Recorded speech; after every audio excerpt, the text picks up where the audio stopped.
he was still determined not to mention anything to his wife. Mrs. Dursley had had a nice, normal day.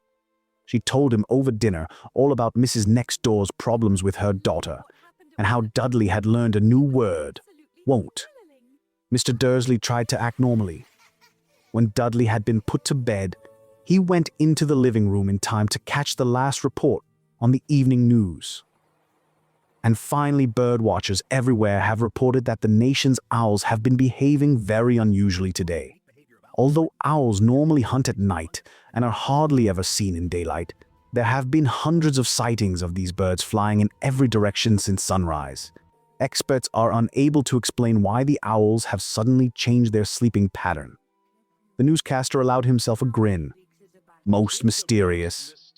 And now, over to Jim McGuffin with the weather. Going to be any more showers of owls tonight, Jim? Well, Ted, said the weatherman, I don't know about that. But it's not only the owls that have been acting oddly today. Viewers as far apart as Kent, Yorkshire, and Dundee have been phoning in to tell me that instead of the rain I promised yesterday, they've had a downpour of shooting stars. Perhaps people have been celebrating bonfire night early. It's not until next week, folks.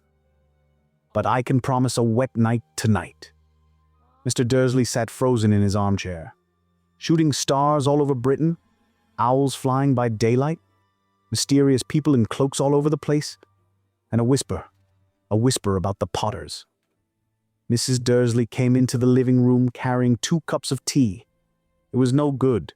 He'd have to say something to her. He cleared his throat nervously. Petunia, dear, you haven't heard from your sister lately, have you? As he had expected, Mrs. Dursley looked shocked and angry. After all, they normally pretended she didn't have a sister. No, she said sharply. Why? Funny stuff on the news, Mr. Dursley mumbled. Owls, shooting stars, and there were a lot of funny-looking people in town today. So? Snapped Mrs. Dursley. Well, I just thought maybe it was something to do with, her crowd. Mrs. Dursley sipped her tea through pursed lips. Mr. Dursley wondered whether he dared tell her he'd heard the name Potter. He decided he didn't dare. Instead, he said, as casually as he could, their son.